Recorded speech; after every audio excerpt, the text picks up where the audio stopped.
Assalamualaikum warahmatullahi wabarakatuh. Saya Mika Ardila. Saya akan menjelaskan beberapa poin dalam analisis perkembangan teknologi digital dalam mengembangkan sektor perdagangan.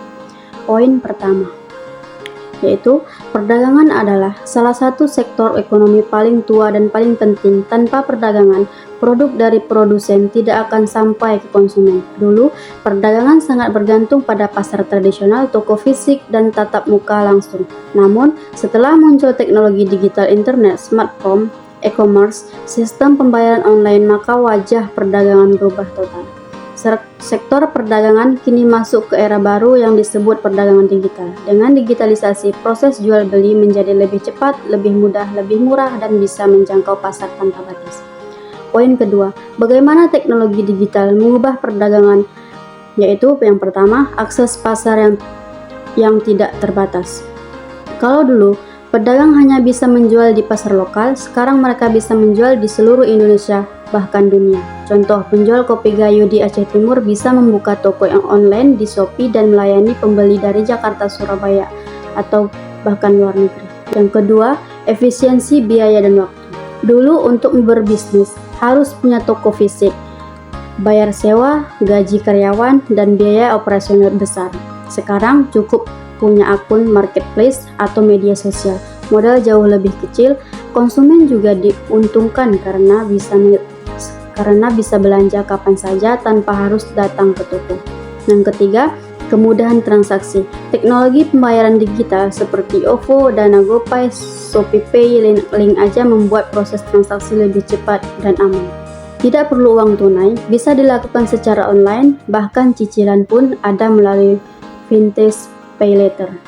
Yang keempat, promosi dan pemasaran digital. Media sosial seperti Instagram, TikTok, dan Facebook menjadi alat promosi yang efektif.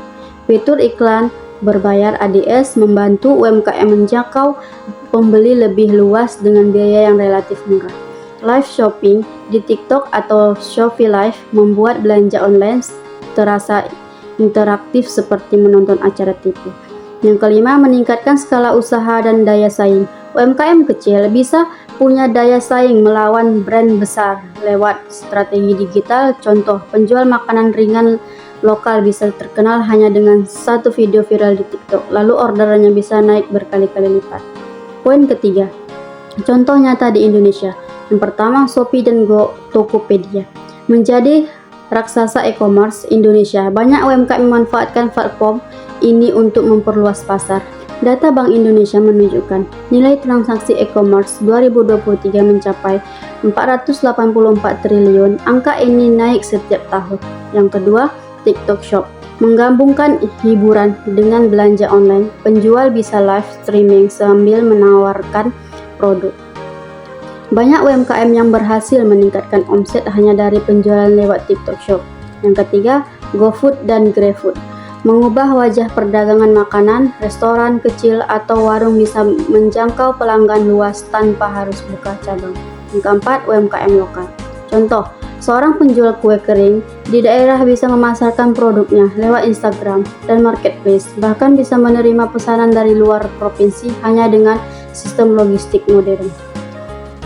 Poin keempat, dampak positif bagi ekonomi. Yang pertama, meningkatkan omset pedagang. Pedagang kecil kini bisa menjual ribuan produk per bulan. Yang kedua, mendorong pertumbuhan UMKM. UMKM yang melek digital bisa naik kelas dari usaha mikro jadi usaha menengah. Yang ketiga, penciptaan lapangan kerja baru. Banyak orang kini bekerja sebagai admin toko online, kurir, digital marketer, dan content creator. Yang keempat, efisiensi rantai pasok. Teknologi digital memangkas peran tengkulak. Produsen bisa langsung menjual ke konsumen. Poin kelima, tantangan yang dihadapi.